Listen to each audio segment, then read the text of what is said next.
Hi everyone, my debut novel is Kololo Hill. It's set amidst the 1972 Ugandan Asian expulsion by President Idi Amin, and the story focuses on recently married Asha and her husband Pran, who are forced to leave everything behind except their devastating secrets. And the novel's partly inspired by the real life events of 1972, but also my own family background.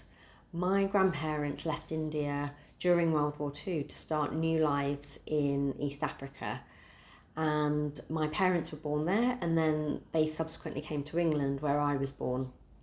And the culture of East African Asians is quite distinct to Indian immigrants, actually, with our own food, our own language, and so on. And I really wanted to explore that because it isn't something I've seen written about very much in novels previously.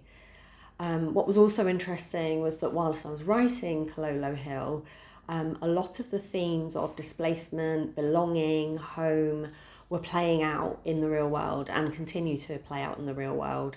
Brexit, the rise of Trump, the Windrush scandal, and so on.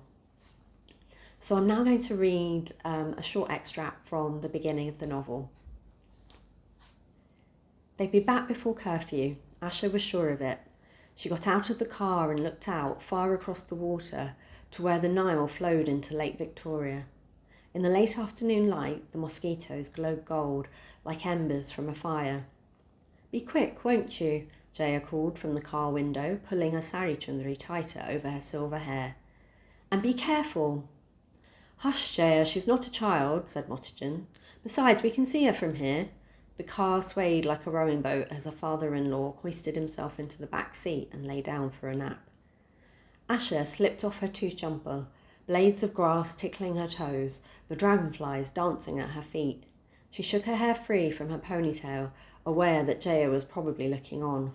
Loose hair for loose women. Jaya had wanted to go straight home, anxious to reach Kampala before the soldiers began their night patrols, but Asha had managed to persuade them to stop off on the way.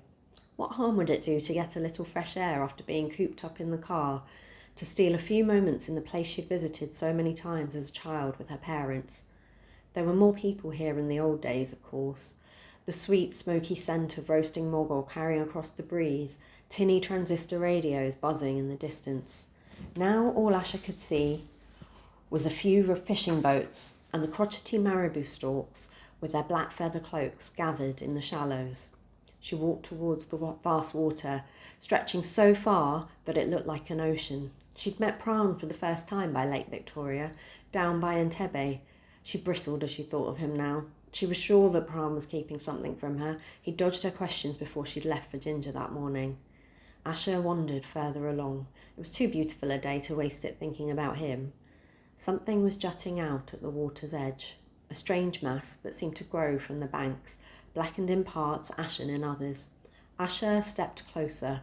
This wasn't the root of a plant, but sinewy muscle, twisting tendon.